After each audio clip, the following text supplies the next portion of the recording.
98.7 Radio Universidad. 16:04. Bien, y vamos a aprovechar el tiempo. Escuchábamos antes a La Charo con Juan Sardí haciendo En mi voz como Paloma, y nos vamos a comunicar con Marcelo Hacklander. Habitualmente lo convocamos para charlar sobre cuestiones vinculadas con el funcionamiento del ENIN, con el tema de yerba mate, pero las circunstancias han cambiado de un modo drástico desde que entró en vigencia la nueva legislación promovida por el actual gobierno, que desactiva el principal rol, se nos ocurre a nosotros, que tenía el Instituto Nacional de la Yerba Mate, que era el de la regulación del precio.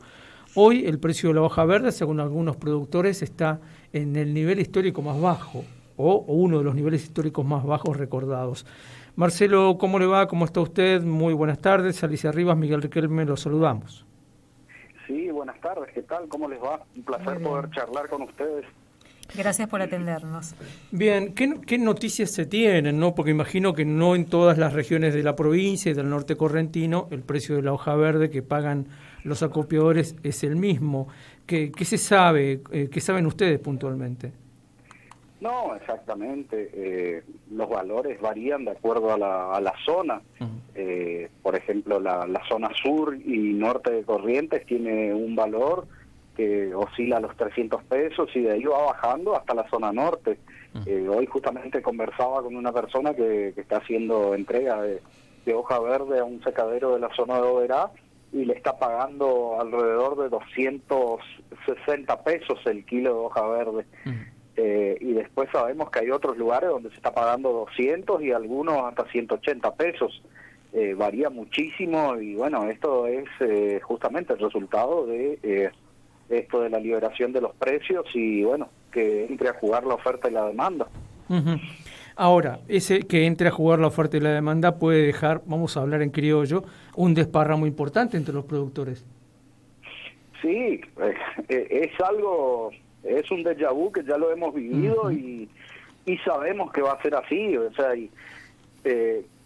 cuesta mucho y está costando mucho a que el productor tome conciencia y se dé cuenta de que tenemos que volver a unirnos como pasó en los años anteriores, donde, bueno, nos poníamos todos de acuerdo y reclamábamos por el valor que nos parecía correcto y justo para nuestra materia prima. Hoy lastimosamente hubo no sé, injerencias de gente de afuera que hizo que por ahí muchos terminen pensando de que haciendo determinados acuerdos por ahí comerciales iban a sacar mejores réditos de lo que se hablaba entre las asociaciones de productores, y esto terminó siendo algo muy contraproducente para todo el sector realmente, y ni hablar de los pequeños productores, que somos del 80%, 90% del total de los productores. Es realmente lamentable hablar de precios de este tipo, como les decía, encima con plazos, esta persona me decía 260, pero con los cheques a noviembre. Entonces, eso es otro punto no menor que hace mella y mucho dentro de la economía familiar de los pequeños productores. ¿Y qué estrategias están discutiendo como para enfrentar esto? Con las facultades del INIM casi caídas en este sentido. ¿Qué están discutiendo? Y hoy justamente, como recién les comentaba, es necesario de que todos los productores tomen conciencia y nos unamos en una causa unificada de decir, bueno, hasta que estos precios no mejoren y se paguen de contado, no vamos a seguir entregando hoja verde, que eso era algo que por ahí hablábamos a principios de año y como decía, hubo injerencia de gente que hizo por ahí determinados acuerdos personales aparentemente y terminaron perjudicando a todo el sector realmente y vendiéndonos por precios viles como terminamos ahora. Pero si el productor toma conciencia de esta circunstancia y de estos problemas que o sea, El problema se siente y se vive el día a día. Ahora, pero si el productor toma conciencia, realmente podemos cambiarlo nosotros mismos, presionar para que esto cambie. Ahora, ¿qué pasa con la apertura también de importaciones ahí? Porque decía un productor, nosotros podemos decidir no vender, pero pueden traer materia prima de Paraguay, digamos, ¿no? O de Brasil. A ver, la cantidad de yerba mate molida a granel que está entrando de los países limítrofes no es tampoco un número tan importante como para sustituir a la producción local. No nos olvidemos que acá se hablan de 300 millones de kilos de yerba mate canchada que se producen año a año, 320 hasta 350 millones de kilos. Y esa cantidad, Paraguay produce alrededor de 70 millones de kilos en total, 60, 70 millones de kilos por año. Brasil tiene más o menos la misma cantidad de yerba mate que nosotros. Entonces, si nosotros realmente nos ponemos las pilas y hacemos frente a esta situación entre todos, tiene que cambiar, no puede seguir de esta manera. Y aparte, se puede importar, pero van a poder importar 20, 30 millones de kilos de yerba mate canchada o molida de países vecinos, y los otros países también tienen que seguir abasteciendo sus mercados que tienen abiertos. O sea, es algo lógico cómo va a suceder la cuestión. ¿Qué pasa con los stocks de los que se había hablado, Marcelo? Porque se había dicho que algunos secaderos, por ejemplo, ya no estaban comprando porque estaban sobreestoqueados. ¿Era cierto eso? ¿Qué saben ustedes? Sí, justamente, es complicada la situación porque se dieron muchas cuestiones que se combinaron. Una es la caída de lo que eran las licitaciones públicas que hacía el Estado. Otra, una sobrecompra que hubo de parte de los supermercados y las cadenas de venta a fin del año pasado y principio de este, donde se llenaron los depósitos y esta gente frenó las compras directamente.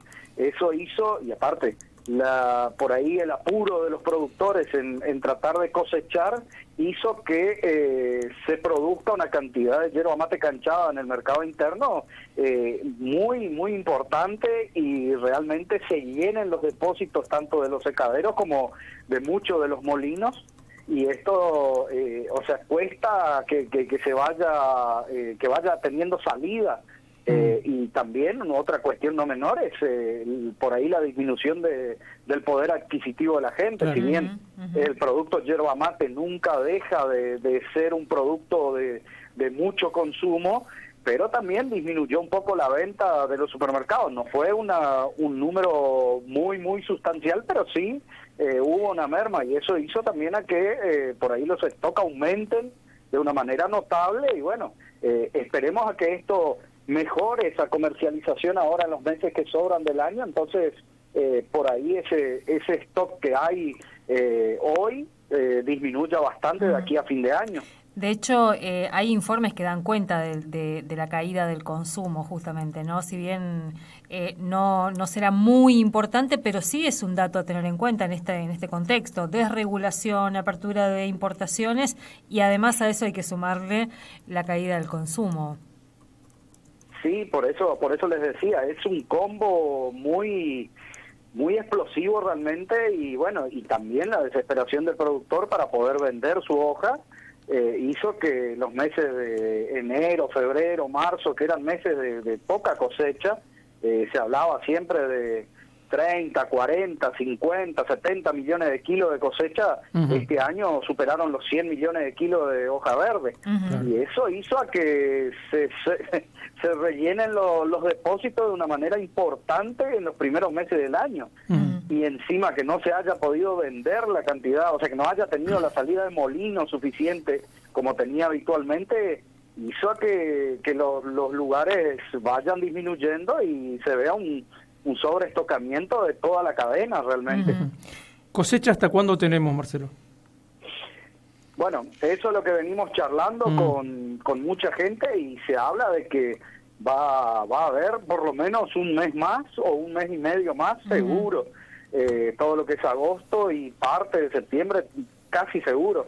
todo va a depender de cómo se comience a mover ahora el tema de ventas, justamente. Si, según lo que estábamos viendo, mejoró un poco la salida de molinos, y eso es un dato importante y realmente muy favorable para toda la cadena. Aparte de lo que se está exportando, que hubo un aumento, si bien las exportaciones son un 15% más o menos de toda la hierba que se produce, pero haber aumentado un poco ese número es interesante también, o sea. ¿Y qué se sabe de la intercosecha? Bueno, justamente por eso les decía de que tenemos que ponernos de acuerdo entre todos los productores y decidir de una vez por todas el parar la cosecha por un tiempo hasta que logremos un precio que realmente sea razonable y que cubra los costos productivos, porque hoy, de acuerdo a la grilla de costos, los valores para producir un kilo de hoja verde superan los 400 pesos y estamos recibiendo un valor de 200, un promedio de 250 pesos, ponerle en toda la zona productora, y ese es un valor que ni siquiera cubre los costos productivos. Yo le preguntaba la intercosecha pensando en los trabajadores rurales, digamos, en los tareferos y las tareferas, si hay información ya de que eso se va a cumplir, digamos, ¿no? Y bueno, pero también tenemos que ser conscientes de que así como los valores van disminuyendo, toda la cadena para abajo va sintiendo esta disminución de ingresos de una manera importante. Nosotros siempre quisimos ser lo más equitativo posible con nuestros trabajadores, dándole buena remuneración, pero a medida que nos van recortando los ingresos a nosotros también hacemos lo mismo hacia abajo. O sea, es una cuestión lamentable realmente de que los valores no sean los razonables y justamente que cubran las necesidades básicas de supervivencia de quien produce y de quien trabaja la tierra para producir. Marcelo, bueno, le agradecemos como siempre la atención de atendernos y seguiremos de cerca esto porque no parece tener una solución sencilla, ¿no? Porque primero tiene que producirse esto que usted decía, que haya de nuevo una situación de unidad como la que le dio nacimiento al INIM en su momento, ¿no? Muchísimas gracias. No, muchísimas gracias a ustedes. Un placer poder explicarle y charlar con ustedes. Hasta luego. Hasta luego. La unidad uno podría pensar que sería para exigir que el INIM vuelva a tener las mismas facultades, por ejemplo, ¿no? Que sería como... Tal cual. Que vuelva a ser un regulador del precio. Porque vamos a repasar los números. Me parece más sencillo entenderlo así. En enero, creo que hablábamos con el propio Marcelo Haglander o con algunos otro de los miembros del directorio. La última discusión, al menos de los sectores que se vienen a discutir el valor de la hoja verde, recordemos que la industria habitualmente no participa o no opina como productores, como secaderos, como tareferos, que son los que más o menos habían llegado a ese acuerdo. Se había dicho que la grilla de costos daba más o menos 500 y poco más, 530 pesos creo que era ese el número. Desde, digamos, antes de que asumiera Milei, ¿no? Se siguió discutiendo y se había llegado a una posibilidad de más o menos estar en 400 y pico. En los hechos, en ese momento se estaba pagando 370, 380. Enero. Con la inflación que ha habido de enero hasta acá, hoy, lo acaban de escuchar ustedes, decía Haglander, hay productores que están aceptando 180 pesos, otros 260, en el mejor de los casos 300 y moneditas con cheques a noviembre. Sí. El viernes, en este conversatorio que veníamos como un poco anticipando aquí en la radio de la universidad, el que estuvo el MAM, APAM, también estuvo el SUOR, el Sindicato de Obreros Rurales, un poco describían este escenario y reconocían también las críticas que venían haciéndole al propio INIM, porque claramente decían, no es lo que estábamos, no estábamos en el mejor momento, había muchas críticas y demás al funcionamiento del INIM, no estaban hablando de la situación yerbatera en sí. Pero claramente este escenario no lo veíamos venir, decían. No veíamos venir que rápidamente una de las primeras medidas fuera por el INIM, justamente. Pero ahí viste, a uno le entra un poquito de bronca, porque si hay una cosa que uno escuchó sistemáticamente a lo largo de toda la campaña, incluso en los primeros días de gobierno de Milei, es que iba a cumplir con lo que había dicho, y lo primero que dijo, y lo reiteró hasta el cansancio, es que él es partidario de una economía sin ningún tipo de intervención. Por eso son, según ellos, libertarios. Así que los sistemas de regulación no iban a existir más. ¿Qué habrá creído el votante, el productor que fue a... El productor yerbatero que votó a Milei, no tengo ni idea. Y que hoy todavía le da tiempo. Lo defiende. Sí, no tengo idea. Y ahí me parece interesante volver a los trabajos también que estuvimos recuperando la semana pasada de docentes e investigadores de nuestra universidad que historizan, porque algo parecido a ese proceso de crítica, de estigmatización, de mucha objeción también se dio cuando se generaron las condiciones para la desaparición de la CRIM. También, ¿no? En ese caso la cuestión de la corrupción, la cuestión de... Sí. Y acá también había todo un discurso en relación a... Sí. ¿Quién encabezaba ese discurso? ¿Vos te acordás del debate en el Parlamento? Que estuvo un representante del sector de la industria, que después supimos que era el abogado de las Marías, acusando el último, digamos. Claro, ¿no? el último, lo último que se discutió en temas de debate en el Parlamento fue eso. ¿Y qué fue lo que trascendió? El fragmento de audio o de imagen donde este hombre fustigaba duramente al INIM, y sobre todo el tema de los viajes de los funcionarios del INIM. Fue muy bochornoso esa sesión. Yo me instalé a escucharlo y me generó, primero porque había un montón de legisladores que miraban de afuera lo que estaba pasando ahí, porque ir a como a ventilar las internas del INIM. Y después quedó esto, como decías, todo ese acting para que extractaran eso, exactamente. Y terminaran de reforzar que había que eliminar las funciones del INIM, porque ni siquiera es que eliminaron el INIM, le sacaron las funciones, digamos, ¿no? Claro. Así que el INIM sigue estando. Sí, todo lo demás funciona. Tal cual. Funciona. Está. Claro, porque en realidad es como, no sé, uno es corredor de autos y le dicen, sí, bueno, los boxes, los mecánicos, pero el auto no lo tenés. Y entonces... ¿Para qué, digamos? Sí. Todo eso, pero ya no reparamos autos, ya no miramos esas cosas. Y bueno, volviendo al conversatorio, solo para cerrar, una de las cosas que planteaban es esto que también decía Marcelo hace un ratito, la necesidad de que los productores se vuelvan a juntar, vuelvan a discutir, pero también planteaban un problema ahí. ¿Cómo discutís y qué discutís cuando tenés... cuestiones tan confrontadas, ¿no? Porque hay productores que no quieren reconocer que el problema es la política nacional, en este caso el sistema de desregulación. Sí, claro.